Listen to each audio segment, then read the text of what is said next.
आदरणीय, सर्वप्रथम तो मैं आपको इस एस्ट्रो पॉडकास्ट में प्रणाम करता हूँ बंधुवर। आपने हमें इंटरव्यू दिया उसके लिए मैं बड़ा आभारी रहूंगा आपका। और आज मैं आप लोगों को बताने जा रहा हूँ माननीय श्री प्रेमेंद्र चतुर्वेदी जी के बारे में, जिन्होंने 12 वर्ष की आयु में ज्योतिष और वेद और पौरोहित्य शिक्षा में इन्होंने प्रवेश ले लिया और आधुनिक पूरे जीवन को छोड़ करके संपूर्ण जीवन इन्होंने अपना संस्कृत और सांस्कृतिक विभिन्नताओं के क्षेत्र में इन्होंने अपने जीवन को समर्पित कर दिया। आज श्री 2001 से लेकर के 2011 तक राष्ट्रीय संस्कृत संस्थान, जहां से कि संस्कृत की शिक्षा दी जाती है, लोगों को इन्होंने संस्कृत की शिक्षाएं प्रदान की। और साथ ही 2004 से लेकर के 2011 तक जीवाजी यूनिवर्सिटी के अंदर प्रोफेसर रहे ज्योतिष के।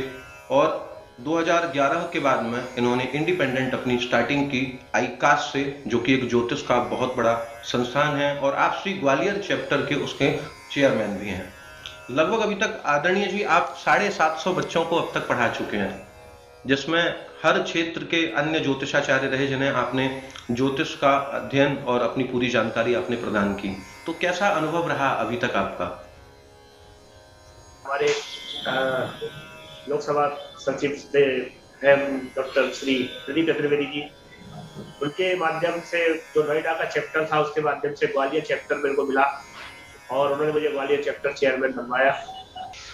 तो फिर मैंने यहाँ आकर के एक अच्छी बात ये देखी कि हमारे यहाँ जो पढ़ने वाले जो विद्यार्थी थे, तो वो इसलिए नहीं पढ़ रहे थे कि उनको डिग्री प्राप्त करना, वो इसलिए पढ़ते थे उन्हें नॉलेज लेना, उन्हें ज्योतिष क्या है, ज्योतिष विज्ञान है कि नहीं, इसको जानने के लिए हमारे यहाँ बहुत सारे लोग आए। और अभी जो पढ़ने वाले लोग रहे अभी तक, उसमें IAS, IPS, जस्टिस, वकील और हाउस वाइफ है, मतलब जो भी है लगभग 20 साल से ऊपर के लोग हैं और 80 साल तक के लोग हैं, और सब बुद्धिजीवी वर्ग के लोग हमारे यहाँ पढ़ते हैं। तो आईकास जिसको मैं चला रहा हूँ, उसको चलाते हुए मुझे गर्व होता है कि इसमें भारत के विभिन्न क्षेत्रों में बड़े बड़े पदों पर कार्य करने वाले बुद्धिजीवी वर्ग के लोग ज्योतिष सीखते हैं और सीखने के बाद निस्वार्थ भाव से लोगों को सिखाने के लिए भी काम करते हैं।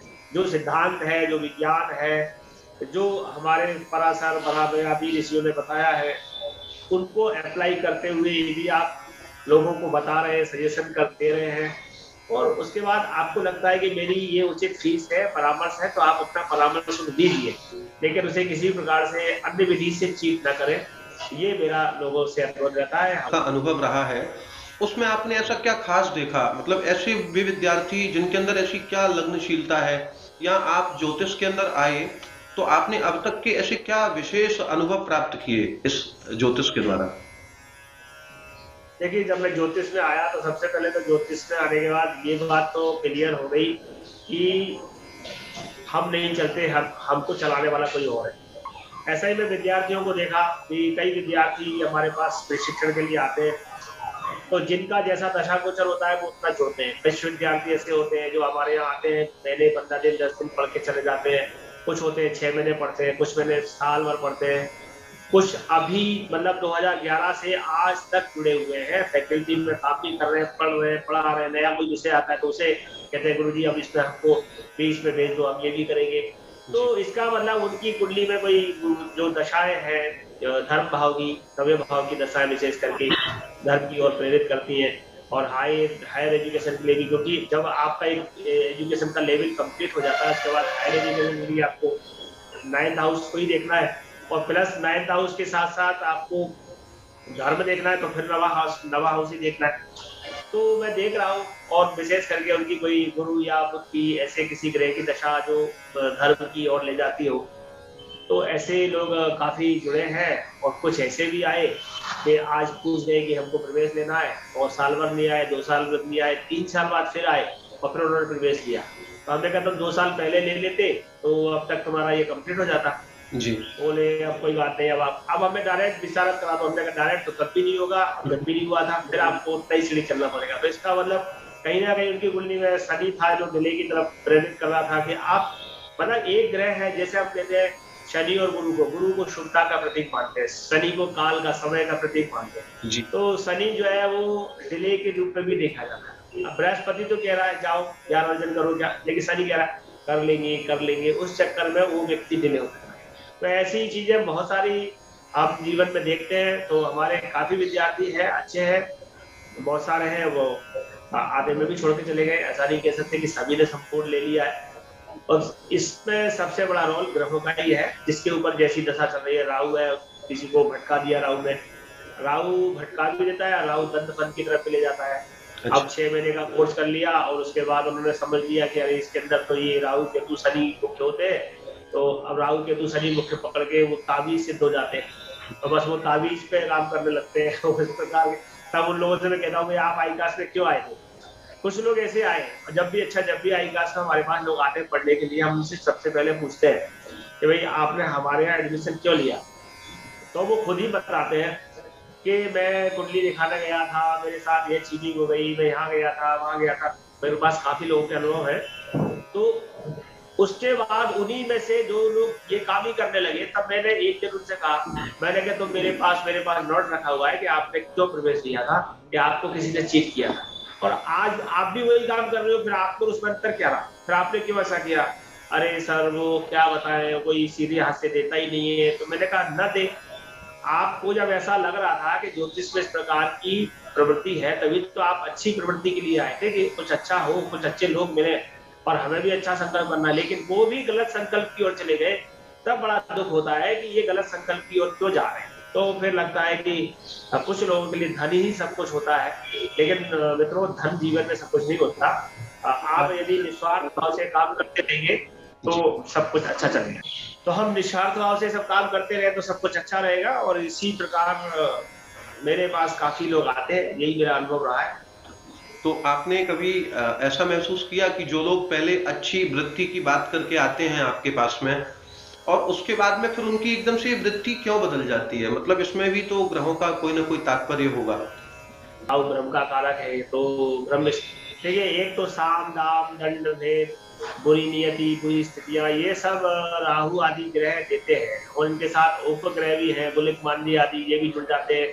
तो फिर तो और ज्यादा, मतलब जैसे शनि और शनि का बेटा मांदी, तो एक हमारी कहावत है, बाप नंबरी बेटा 10 नंबरी, तो वो एक जुड़ जाती है उनके साथ, तो वो और ज्यादा फिर खराब हो जाते हैं। कभी कभी खरेस जो होते हैं 22वां देशकांड, वो भी लोगों को परेशान कर देता है। 64वां नवांश परेशान कर देता है। 6, 8, 12 भावों की दशाएं विशेष करके इस तरफ ले जाती है। क्योंकि ये बात अच्छा आज के जीवन में हो क्या रहा है कि जो खराब है उसे भी लोग अच्छा मानते हैं। और हमारे पुराने काल में जो था, जो अच्छा था वो अच्छा था, जो खराब था वो खराब था। तो पुरातन काल में हमारे केंद्र त्रिकोणों को अच्छा कहा गया जी। और 6, 8, 12 को खराब कहा गया। आज के वर्तमान काल में लोग 6, 8, 12 को अच्छा मानते हैं, केंद्र त्रिकोण को खराब मानते हैं। क्योंकि वो कहते हैं केंद्र त्रिकोण खराब है। केंद्र त्रिकोण खराब क्यों है? क्योंकि हमारी सनातन पद्धति में कहा, देखिए माता पिता के बगैर जीवन नहीं। वो कहते हैं माता पिता के साथ अगर जीवन जिएंगे तो हम उड़ ही नहीं पाएंगे। तो इसलिए माता पिता कहीं भी रहे, हम अपनी उड़ान के लिए दूर जाएंगे।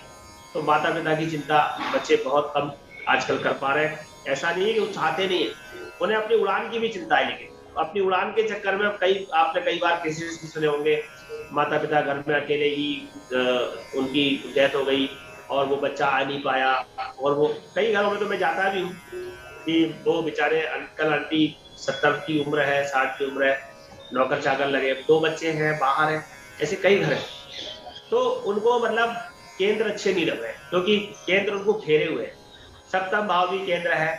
अब सप्तम भाव क्या है? धर्म पत्नी, धर्म के साथ, पत्नी के साथ धर्माचरण करते हुए संतति उत्पन्न करना।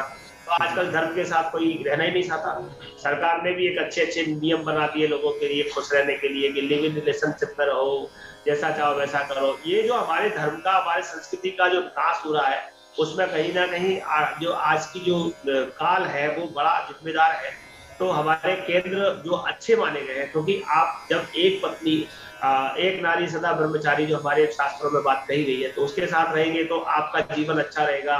एड्स है, कैंसर है, ये जो एक नई बीमारी आई है कोरोना, ये क्या है? उसी का रूप है। ये सब चीजें नहीं आएगी, लेकिन लोग इसकी तरफ प्रेरित हो रहे हैं।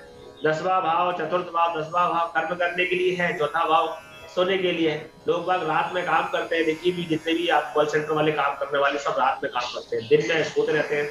जी। प्रातःकाल जल्दी उठना चाहिए, प्रातःकाल सोते रहते हैं, संध्या काल में तो हम काल को छोड़ रहे हैं। त्रिकोण भाव जो है वो भी हमारे, क्योंकि 1, 5, 9 वो भी बहुत शुभ कहे गए हैं विद्या के लिए, बुद्धि के लिए, धर्म के लिए। लेकिन लोग इन सब को छोड़ के, ये सब बुरा लगता है हमको, बोले धर्म, अरे कहाँ तुम हमको फंसा रहे। उन्हें लगता है 6-8 वाला अच्छा, 6-8 वाला अच्छा क्यों लगता है, बोले छठे भाव में क्या है, छठे भाव में बोले क्रेडिट कार्ड है। एक व्यक्ति कम से कम 6-6 क्रेडिट कार्ड करके लेकर के अपने आप को सुखी जीवन महसूस करता है, कहता है कि ठीक है। बोले मैंने कहा ये क्यों ले रखे हैं, बोले कुछ नहीं पंडित जी, जब इसका पूरा हो जाता है तो इससे निकाल के इसमें डाल देता हूँ, इसका पूरा हो जाता है तो इससे निकाल के इसमें डाल देता हूँ, जब आते हैं तब देख लेता हूँ। तो यानी क्रेडिट कार्ड की उधार की जिंदगी पे जी रहे हैं। तो चारवाक ने हमारे सही कहा था, बहुत पहले चारवाक कह गए थे, यावत जीवे सुखम जीवे तृणम चतुर्थम भी भस्मीभूतस्य से देहस्य पुनर्जन्म कुतः, इस जन्म का, इस देह का जन्म पुनः तो होने वाला नहीं है इसी रूप में, इसलिए जब तक जियो खुशी ऋण मतलब घी पियो, और चाहे ऋण करके उधार करके पियो। तो आज आप जितने भी लोगों की जिंदगी देख रहे हैं, और अगर जिनकी खुशहाल दिख रही है आपको, उसमें से मैं आपको बोल रहा हूँ 80% से ज्यादा लोग जो खुशहाल है वो कहीं ना कहीं कर्जे में है, मकान कर्जे में बना है, गाड़ी कर्जे में है, दुकान कर्जे में, हर चीज उनकी ऋण पर है। और उस ऋण के कारण वो छठे भाव को और जागृत कर लेते हैं, उनको बीमारियां लग जाती है, टेंशन लग जाती है, बीपी, डायबिटीज, सारी बीमारियां। क्योंकि जब आप चिंता करोगे, चिंता का कारण बनती है, तो छठे भाव में रोग भी है तो रोग भी वही आ जाता है, ऋण भी आ जाता है। अब जब ऋण और रोग उत्पन्न हो जाते हैं तो ऋण जिससे लिया है वो शत्रु बन के मारने के लिए आ जाता है, तो ऋण रोग शत्रु तीनों वहां पर उत्पन्न हो जाते हैं। इसके कारण उन्होंने अपनी जिंदगी बर्बाद कर लीजिए। कौन सा, ये 8वां भाव। क्योंकि आप अनएक्सपेक्टेड लाभ कब्जे को चिंता क्यों करते हो कि भाई हमें बड़ा धन मिल जाए या हमें इस प्रकार का धन मिल जाए। आप अपने मेहनत पे भरोसा करिए, आप अपने कर्म पर भरोसा करिए, आप अपने कर्म के द्वारा लीजिए। जो दहेज है वो भी द्वितीय भाव है, सप्तम का द्वितीय है, वहां से अपेक्षा करते हैं तो वो दहेज एक्ट में भी बंद हो जाते हैं। तो कहने का मतलब है कि 8वां भाव, लेकिन लोगों को वही अच्छा लग रहा है आज भी। जी। ऐसे ही 12वां भाव है हमारा, 12वें भाव की बात करूंगा कि 12वां भाव हमारा है हॉस्पिटल का है, जेल यात्राओं का है, विदेश यात्राओं का है, टूर का है, टूर एंड ट्रेवल्स का है, हनीमून है, सैया सुख है, बहुत सारी चीजें इसमें हम देखते हैं। और मोक्ष का भी है, लेकिन मोक्ष की तरफ किसी का ध्यान नहीं है। लेकिन सिर्फ सबका ध्यान किधर है, टूर पर जाना है, स्विट्जरलैंड यात्रा करना है, ये करना है, वो करना है। तो अब जब आप वहां जाओगे, किसी विदेश में जाओगे, तो वहां से कोरोना नहीं लाओगे तो क्या लाओगे, फालतू की बीमारियां लाओगे, वायरस लेके आओगे। आप कह रहे हैं कि साहब अस्पताल, अरे अस्पताल का भाव हो गया, 12वां भाव अस्पताल का है। आजकल लोगों को अस्पताल जाना बहुत अच्छा लगता है, क्यों, अस्पताल में 5 स्टार की सुविधा है। आप एक इंश्योरेंस ले लीजिए छठे भाव का, आप वो ले लीजिए हेल्थ इंश्योरेंस, जब भी आपको प्रॉब्लम होती है आप अपना कार्ड ले जाइए। तो कहने का तात्पर्य है कि लोगों को अब हॉस्पिटल से डर नहीं लगता, क्योंकि जबकि पहले आदमी कहता था भाई हमें वैद्य से दूर रहना है, इनसे दूर रहना है, उनसे। लेकिन अब तो कहने का मतलब 12वें भाव को जागृत कर रहे हैं और बुरी बातों के शिकार हो रहे हैं, उसमें अच्छी अपनी स्थान समझते हैं। तो मैं तो समझता हूँ ये जो गलत हो रहा है, लेकिन ये सब काल का प्रभाव है। काल अपने अनुसार लोगों को चलाता है, इस पर किसी की नहीं चलती, काल ही बुद्धि देता है, काल के नियंता भगवान स्वयं है। और वो जब जैसी प्रलय लाने चाहते हैं उसी प्रकार की गतियां लोगों के साथ कर देते हैं। काल को पहले से मालूम होता है कि आने वाले समय में मैं ये लाने वाला हूँ। जो सत्ता में मोदी जी आए, उनको लाया, उन्होंने कहा नहीं सब लोग बैंक अकाउंट खोल लो, जीरो बैलेंस पे खोल लो, क्योंकि ये जरूरत पड़ेगी इसकी, अकाउंट खोलो सब लोग, सबके अकाउंट खुलवा दिए, और सब लोग डिजिटल पेमेंट करो, डिजिटल लो 2014 से चालू हो गया। अब लोग सोच रहे क्यों करा रहे हैं, अरे फालतू में, हम तो नगद देके काम करा सकते हैं। लेकिन उनको भी नहीं मालूम था जो बता रहे हैं, काल करवा रहा था। तो कोरोना में अब जितनी क्षति हुई है इससे 100 गुना ज्यादा क्षति हुई, लेकिन काल ने हम सबको बचाने के लिए पहले से ही ये सब निर्धारित कर दिया, और हमें एक ऐसा प्लेटफॉर्म पहले से ही तैयार करके दे दिया, डिजिटल प्लेटफॉर्म, नेट का प्लेटफॉर्म, बच्चे को घर घर मोबाइल, सारी सुविधाएं दे दी। तो काल अपने अनुसार सब काम कराता है, काल की गति के अनुरूप ही हम सब चलते हैं। हम सोचते हैं कि हम चल रहे हैं, हम सबको चला रहे हैं, नहीं, हम ना चल रहे हैं, ना चला रहे हैं, हमको चलाने वाला कोई और है। और हम देश चला रहे हैं, हम सृष्टि चला रहे हैं, वो भी हम भी चला रहे हैं, उसको चलाने वाला भी कोई और है। बस ये हम लोग माध्यम है, जो माध्यम होता है उसे किसी को यश मिल जाता है, किसी को अपयश मिल जाता है। आपके जीवन काल में मतलब ऐसा क्या विशेष अब तक कुछ चमत्कारिक आपको देखने को मिला, या आज की डेट में यदि देखा जाए तो अब लोगों का जो रुझान है वो live in relationship, love compatibility, इन सारी चीज़ों की तरफ रुझान बहुत ज़्यादा आजकल मार्केट का आ गया है। तो ऐसा मतलब क्यों है, या फिर इसका ऐसा क्या सॉल्यूशन है कि हम एकदम आसान भाषा में, एक मॉडर्न लैंग्वेज में हम लोगों को जागरूक कर सकें, बता सकें कि कैसे 6, 8, 12 से बचें, कैसे हम मतलब चीज़ों को एक मतलब कैसे हम एक इसमें पॉजिटिविटी हम लोगों तक पहुंचाएं, कैसे हम लोगों को इसमें सतर्क करें, आपका क्या मतलब विचार है? आज के समय में जो समस्या आ रही है वो विवाह की समस्या आ रही है, और विवाह को लेकर के सब लोग परेशान हैं, क्योंकि जो लिव इन रिलेशनशिप वाली जो बात आई है, स्टूडेंट अपने हिसाब से पढ़ते हैं, पढ़ते पढ़ते उनकी दोस्ती हो जाती है, प्रेम प्रसंग हो जाते हैं। तो हो क्या रहा है कि एक दूसरे की संस्कृति को पहले से तो जानते नहीं है, और जिस समय चमक दिख रही होती है उस समय ऐसा लगता है कि हमारा जीवन इसके साथ सुखी रहेगा, लेकिन बाद में जाने के बाद जब वो परेशान होते हैं तो फिर वो एस्ट्रोलॉजर के पास आते हैं, तो एस्ट्रोलॉजर कहता है कि कुंडली किसने बनाई थी, तो वो कहते हैं नहीं नहीं, कुंडली तो हमने बनवाई नहीं, हम तो प्यार हो गया था तो हमने शादी कर ली।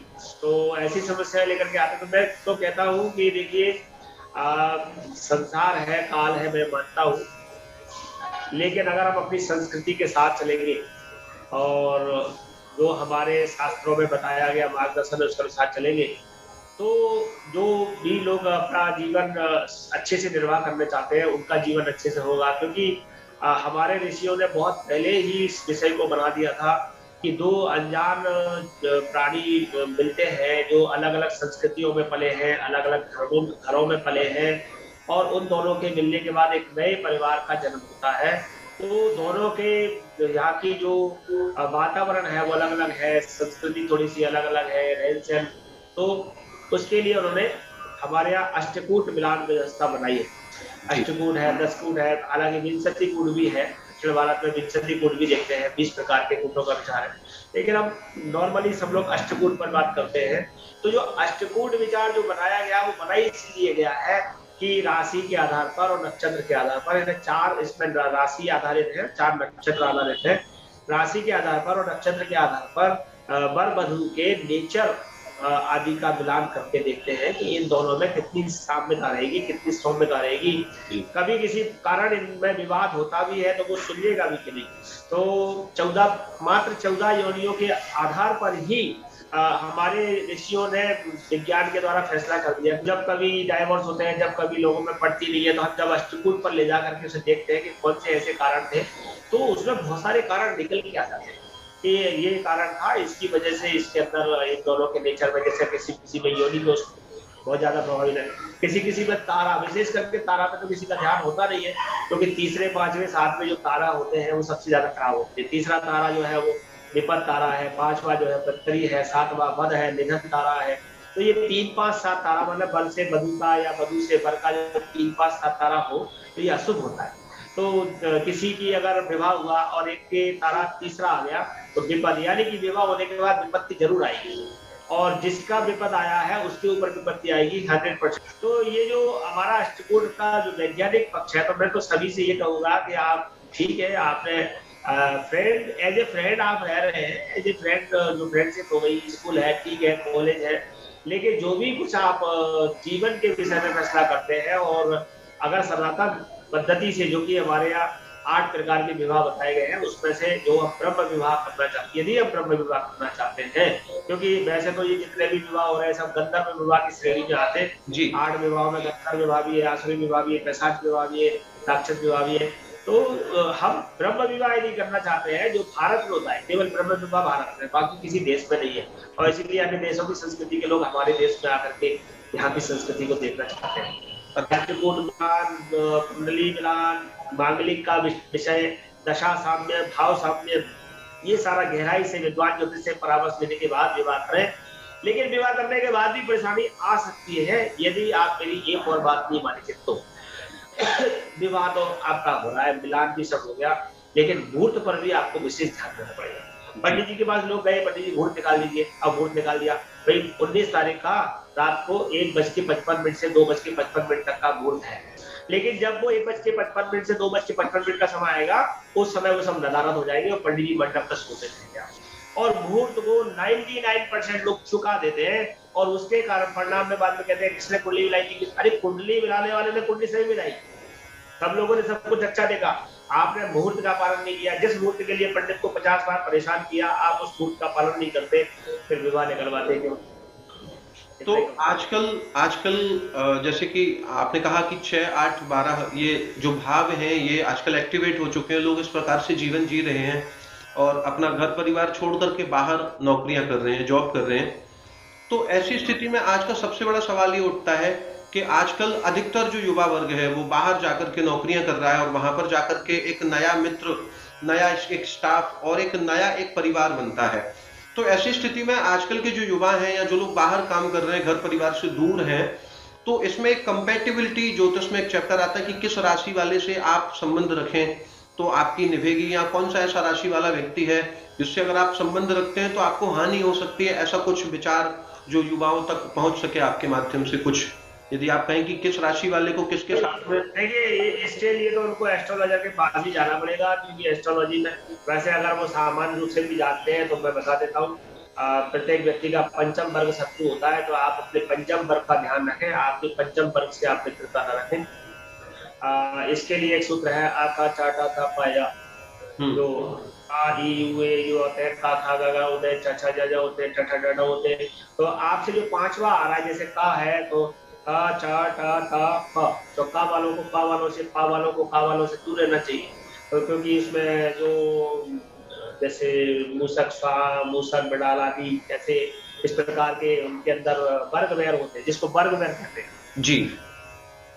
तो 8 वर्ग होते हैं, उनका ध्यान रखें। पंचम वर्ग हमेशा शत्रु होता है इसमें, तो सामान्य रूप से भी समझा जा सकता है, और नहीं तो फिर आप किसी एस्ट्रोलॉजर की मदद लेकर के उसके द्वारा ध्यान रख सकते हैं। और कुंडलियां जो बनती है आजकल जी। तो उसमें एक पेज पीछे आता है, उसमें लिखा रहता है कि आपके लिए कौन कौन सी राशियां मित्र है, कौन सी शत्रु है, वो भी उसमें एक पेज होता है, तो उस पर भी देख सकते हैं।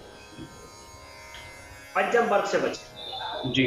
आपके अनुसार ज्योतिष को, जैसे कि जो नए जो युवा जो ज्योतिषाचार्य हैं वे लोग आपको देखेंगे, उन लोगों के लिए कुछ आप संदेश देना चाहते हो कि ज्योतिष के लिए कितना समर्पण करना पड़ता है, ज्योतिष के लिए क्या क्या त्याग आवश्यक हैं, या ज्योतिष के लिए खुद को एक ज्योतिषाचार्य यानी कि कोई व्यक्ति यदि अपकमिंग यदि बड़ा ज्योतिषाचार्य यदि बनना चाहता है तो वो किन किन नियमों का पालन करे, जीवन में किन किन परिस्थितियों पर उसे मतलब बेहद शांत रहना है, क्योंकि ज्योतिष एक ट्रुथ ऑफ एस्ट्रोलॉजी की ओर जाने वाले व्यक्ति को अपने मतलब इतने बड़े करियर में क्या क्या पेशेंस रखने चाहिए, या वो लालच से कैसे बच सकता है और कैसे अपने सिद्धांतों के साथ में एक मतलब एक श्रद्धा के साथ में और एक विश्वास के साथ में ज्योतिष को किस प्रकार से कर सकते हैं। बहुत अच्छा प्रश्न है आपका। तो इसका पहली बात तो संबंध, इसका ज्योतिष का जो संबंध है वो वेद से है जी। क्योंकि ज्योतिष वेदांग है। हमारे जो 4 वेद हैं उनमें वेदांग है। वेदांग के अंतर्गत 6 अंग आते हैं, शिक्षा, कल्प, व्याकरण, योग, छंद और ज्योतिष। 6वें नंबर पे हमारा ज्योतिष है, और बिना ज्योतिष के वेद नेत्रविहीन है, क्योंकि वेदों का नेत्र है, वेदों का चक्षु है, तो ज्योतिष वेद को भी नेत्र दिखाता है। लेकिन ज्योतिष भी बिना वेद के अधूरा है, क्योंकि अगर ज्योतिष कोई ज्योतिषी है और वो वेद का पालन नहीं करता तो फिर वो उसका ज्योतिष भी अधूरा रह जाएगा, क्योंकि उसी ने मुहूर्त बताया वेद को कि इस समय ये मंत्र पढ़ो, इस समय ये कार्य करो।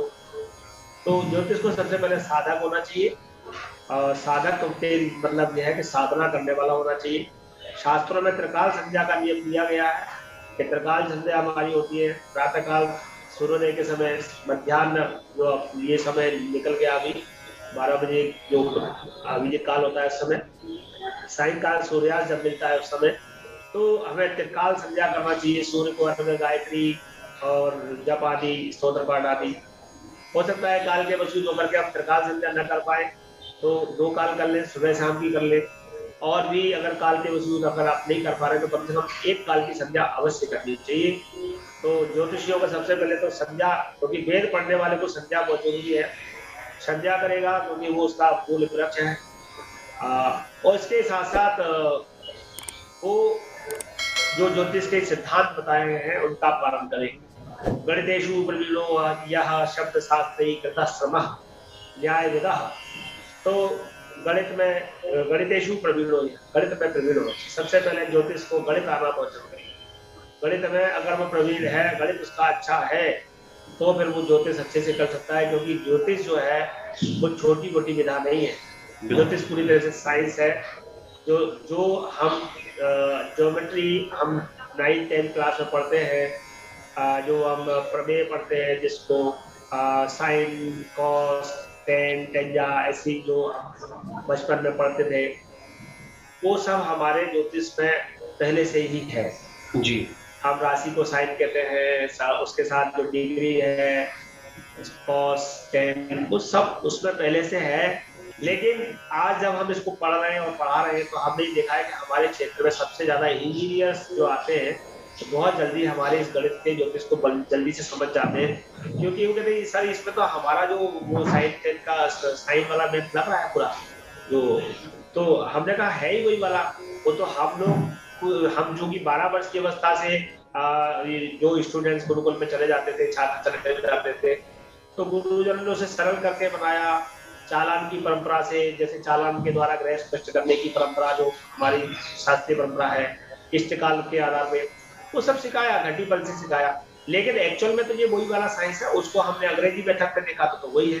तो इसीलिए कहा गया है कि गणित कमजोर, जिसका गणित कमजोर है तो वो ज्योतिषी का कार्य करता है, तो इसका मतलब वो कहीं ना कहीं हवा में तीर चला सकता है। क्योंकि गणित आपको मालूम होगा तो आप ये बता सकते हैं कि इस समय कौन सा असेंडेंट आ रहा है, कौन सा ग्रह कब परिवर्तित हो रहा है, कब वक्री हो रहा है, कब मार्गी हो रहा है, कब दो ग्रह एक ही स्थान पर आने वाले हैं, कब आमने सामने वाले आए, तो उनके डिग्री के अकॉर्डिंग। क्योंकि देखिए कई बार ऐसा होता है कि अरे भाई आपकी शनि की दृष्टि सूर्य पर पड़ रही है, तो शनि की दृष्टि सूर्य पर पड़ रही है, ये कैसे आप सिद्ध करेंगे कि शनि की दृष्टि सूर्य पर पड़ रही है? शनि साहब 10वें भाव में बैठा है और सूर्य 4th भाव में बैठा है, इसलिए शनि की दृष्टि सूर्य पर पड़ रही है, सूर्य की दृष्टि शनि पर पड़ रही है, ठीक है। लेकिन ये दृष्टि 100% है कि नहीं, ये ज्ञात करने के लिए आपको क्या करना पड़ेगा?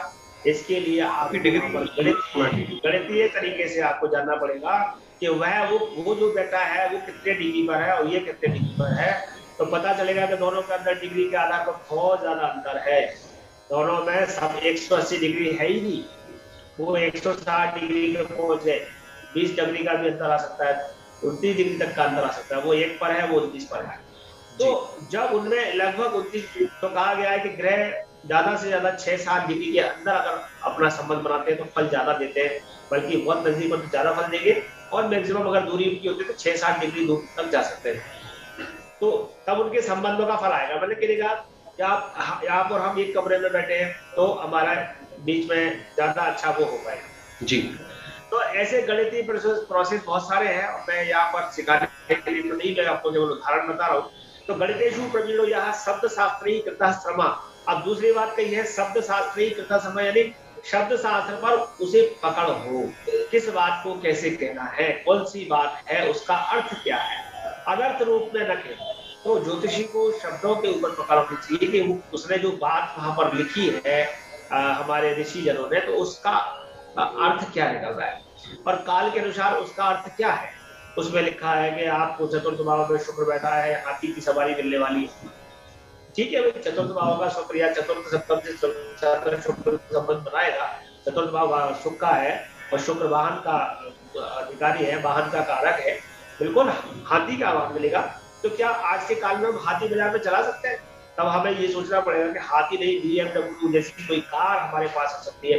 तो हमें शब्द शास्त्रों पर प्रकरण होना चाहिए कि वहां पर जो लिखा है उसका आज के समय में क्या अर्थ निकलेगा, क्योंकि जब लिखा था वो काल कुछ और आज जब हम यूज कर रहे हैं, जब हम उपयोग कर रहे हैं, तो वो जो काल है उसके अंतर्गत हमें उसे देखना पड़ेगा। तो यहाँ पर शब्द शास्त्री के न्याय निदाह, 2 ग्रहों के 2-3 ग्रह 4 ग्रह बैठे तो उनमें न्याय करना था कि कौन सा ग्रह फल देगा, कौन सा नहीं देगा।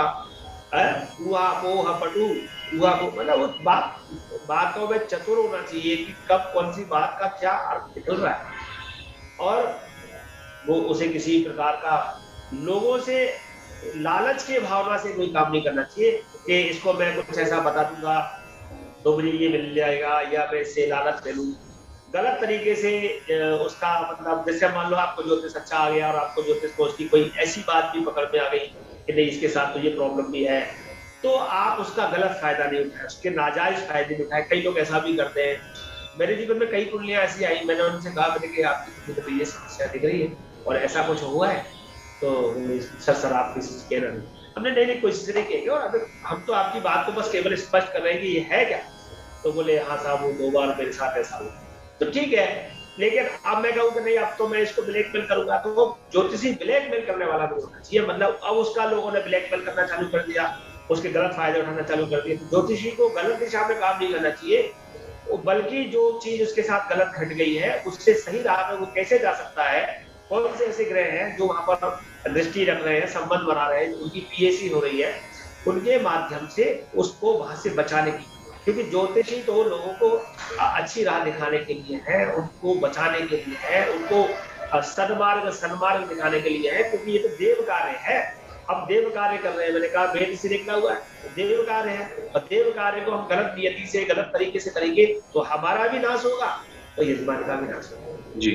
तो मैं सभी ज्योतिष बंधुओं से यही कहूंगा कि आप गणित पे कमांड रखिए, शब्द शास्त्रों में चतुर होइए, ज्योतिष को अच्छे से पढ़िए और विज्ञान के रूप से समझिए। और आज की भाषा में जो पुरातन संस्कृत जो हमारे शास्त्र में जो लिखा है, तो आज के समय में उसका क्या अर्थ निकल सकता है, क्योंकि उसमें लिखा है गणित। तो पहले तो गणित होता था, आज गणित के अंदर बहुत सारा अलग अलग गणित है। इंजीनियरिंग तकनीकी विशेष तकनीकी में बहुत सारे हैं, डॉक्टरी में बहुत सारे हैं, कौन कौन से ग्रह हैं उनके संबंध बड़ा आज लोग कर रहे हैं, रिसर्च कर रहे हैं। हमारे बहुत सारे लोग इस प्रकार के काम, क्योंकि हम जब देखते हैं कि ये रसायन वाले हैं तो इनकी कुंडली ले ली, ये बायो वाले हैं तो इनकी कुंडली ले ली, ये बायोमेट्रिक वाले तो उनकी कुंडली ले ली, तो उससे लोग नए गुण निकाल रहे हैं। और हम सब ज्योतिषियों का कर्तव्य बनता है कि जो चीज नहीं आती है उससे संबंधित 10, 20, 50, 100 कुंडलियों पर शोध करने की भी आवश्यकता है, कि शोध करके कुछ निचोड़ ऐसे निकाले जाए जिससे बताया जा सके आगे कि भाई इसमें इस प्रकार के कॉम्बिनेशन बन रहे हैं, इससे आपके साथ ये घटना भी आगे आने वाले समय में हो सकती है। आदरणीय सामान्य जन जो लोग हैं, जो ज्योतिष के मतलब इच्छुक रहते हैं, जो लोग अपनी जन्म पत्रिका का विवेचन कराते हैं, क्योंकि उनको जानकारी नहीं होती है कि कौन ज्योतिषी उत्तम है, किन्हें वास्तविकता में ज्योतिष आती है। तो कुछ मतलब आप अपने एक्सपीरियंस, अपने विचारों से बताइए कि योग्य ज्योतिषी है कि नहीं है, ये मतलब सामान्य जन कैसे समझ पाएंगे, किस प्रकार से मतलब समझ पाएंगे? पहली बात तो आप परिचित ज्योतिषी के पास में जाएं, और अगर आप परिचित ज्योतिषी के पास जा रहे हैं तो फिर दूसरा सजेशन मेरा ये है कि हम सब लोग पढ़े लिखे हैं। पहले के समय में लोग पढ़े लिखे कम होते थे, और पढ़े लिखे कम होने के कारण केवल पंडित जी ही विद्वान होते थे, और जैसे ही कोई तार आता था तो पंडित जी से पढ़वाया जाता था, उससे पहले सब रोने लगते थे। क्यों? कि वो तार आया है, तार को कुछ ऐसी खबर होगी जिससे जो है वो मतलब जैसे कोई बच्चा बाहर फौज में जॉब करता है, कुछ करता है, और उसमें लिखा कुछ था कि माता जी आप चिंता नहीं करना, मेरा प्रमोशन हो गया है, मैं आपके लिए लाऊंगा। लेकिन वो तार आया है ये सुनकर के ही गाँव के सब लोग रोने लगते थे कि अरे नहीं नहीं मालूम नहीं क्या घटना हो गई है, क्योंकि वो पढ़े लिखे नहीं होते थे। तो आज के काल में, आज के समय में हमारा छोटा सा बच्चा भी बहुत पढ़ा लिखा है, बल्कि वो हमसे ज्यादा पढ़ा लिखा है। 3 साल का बच्चा मोबाइल में वो सब चीजें खोल लेता है जो हम लोग भी पढ़ पाते हैं। तो मेरा कहने का मतलब ये है कि आप सब लोग पढ़े लिखे हैं, विद्वान हैं, मतलब ये अच्छे हैं। तो आप सभी को मेरा सजेशन है कि ज्योतिष की बेसिक नॉलेज जरूर लें, जहां जहां भी ज्योतिष की बेसिक नॉलेज। और आप तो हमारी सरकार भी स्किल डेवलपमेंट के नाम पे तमाम कॉलेजेस में, तमाम जगहों पर, और जैसे कि हमारा आईकास संस्थान चल रहा है, इस प्रकार के बहुत सारे संस्थान ऐसे चल रहे हैं जो बेसिक नॉलेज देते हैं। और हमारे पास तो जो 19वां पुराण है, जिसको क्योंकि 18 पुराणों की तो बात आपने सुनी होगी, 19वां पुराण आपने नहीं सुना होगा, तो 19वां पुराण है गूगल पुराण। आपको जो भी खबर लेनी है आप गूगल पुराण पे लिखिए और उसके बारे में अच्छा बुरा सब आपके सामने आ जाएगा। और जो लेकिन गूगल पुराण पर भरोसा करने से पहले, क्योंकि वो गूगल पुराण है, आप उस पे जाइए, उस पे लिखा होगा। जैसे अभी एक भ्रम आया था कि कोरोना के लिए एक कवच बना है, कोरोना कवच, और वो साहब कोई कहता है शिव पुराण में है, कोई कहता है, और लोगों ने उसको फॉरवर्ड कर दिया। लेकिन इतनी बुद्धि रखी है कि उसने लिखा है शिव पुराण में है, तो शिव पुराण में चेक करिए कहा, तो पता चला शिव पुराण में था ही नहीं। हजारों लोगों ने उसको फॉरवर्ड कर दिया, क्योंकि वो तो जो संस्कृत जानने वाले लोग थे, उनमें से कुछ लोग जो विनोद करना चाहते थे, विनोद कहते हैं जिसको मजाक या हंसी उस रूप में या अन्य रूप में कहो, या कहो कि वाकई में स्तुति भी कह सकते हो आप, तो उन्होंने कोरोना के नाम पे एक संस्कृत का पूरा एक छंदोबद्ध करके 10-15 श्लोक का वो बना दिया। लोग कहने लगे अरे तो इसमें दिया हुआ है, अरे आपको मालूम नहीं है, देखो कितने साल पहले हमारे ऋषि लिखे थे कोरोना का कवच। अरे मैंने कहा भैया ये भ्रांतियों की वजह। बोले साहब वो व्हाट्सएप पे आया, गूगल पे आया। तो जो 19वां पुराण है वो बड़ा भ्रमित करने वाला पुराण है, अच्छा भी है खराब भी है। जहाँ पर आपको फिर बुद्धि का प्रयोग करना पड़ेगा। आप उस पर देखिए, उसके बाद जो उसने रेफरेंस दिया है, उस रेफरेंस बुक को फिर से पढ़िए। क्या ये रेफरेंस बुक में ये बात है?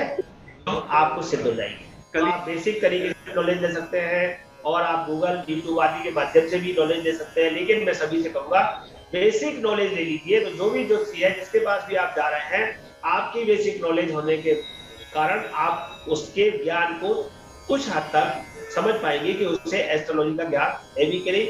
ऐसा तो नहीं कुछ तो भी वो बोल रहा है। ठीक जी, बहुत अच्छा लगा और सबसे अच्छी बात ये लगी मुझे कि आपसे मुझे कुछ नई बातें सीखने के लिए मिली जो अब तक मुझे नहीं मिली। मुझे तो लगता है कि आप बहुत अच्छा काम कर रहे हैं, क्योंकि देखिए आज का युग प्रचार प्रसार का युग है। जब तक आप प्रचार प्रसार नहीं करेंगे, लोगों को पता नहीं चलेगा। क्योंकि संसार में जो एक नई बात है, नई लोकोक्ति है, वो कहते हैं जो दिखेगा वो बिकेगा। तो हमारी चीज सामने आए, लोगों को दिखे, तभी लोग समझ पाएंगे। तो आप एक अच्छा काम कर रहे हैं कि भारतीय संस्कृति को, ज्योतिष को लाने के लिए इस मंच के माध्यम से लोगों तक प्रसारित करेंगे, प्रचारित करेंगे, और अच्छे लोगों को ला करके उनके व्याख्यान के माध्यम से आप प्रचारित करेंगे। तो मैं समझता हूँ कि जन समाज का बहुत बड़ा लाभ होगा। और जो लोग किसी प्रकार से दिशाहीन हो रहे हैं, भटक रहे हैं, परेशान हो रहे हैं कि हम कहाँ जाएं, क्या जाएं, तो उन्हें भी आपके प्लेटफॉर्म से सब मदद मिलेगी। ये जो नेक्स्ट लेवल एस्ट्रोलॉजी, ये जो प्लेटफॉर्म है जिसके द्वारा हम आज एस्ट्रो पॉडकास्ट कर रहे हैं, इसके स्पेशली यदि देखा जाए तो ये आज संभव हो पाया है आदरणीय डॉक्टर श्री रमेश गुप्ता जी के बदौलत। डॉक्टर साहब बेसिकली तो यूएस बेस्ड डॉक्टर हैं और पूरा जीवन उनका साइंटिफिक रहा है, मॉडर्न साइंस में रहा है, किंतु उनकी अध्यात्म के प्रति गहरी निष्ठा है। और डॉक्टर साहब ने देखा कि ट्रुथ ऑफ एस्ट्रोलॉजी को कैसे नजदीक लेके जाया जाए, और जिसकी वजह से हम लोग ये एस्ट्रो पॉडकास्ट कर पा रहे हैं, आप लोगों के समक्ष बातचीत करके एक नेक्स्ट लेवल एस्ट्रोलॉजी और एक वास्तविक ज्योतिष को प्रेजेंट कर पा रहे हैं।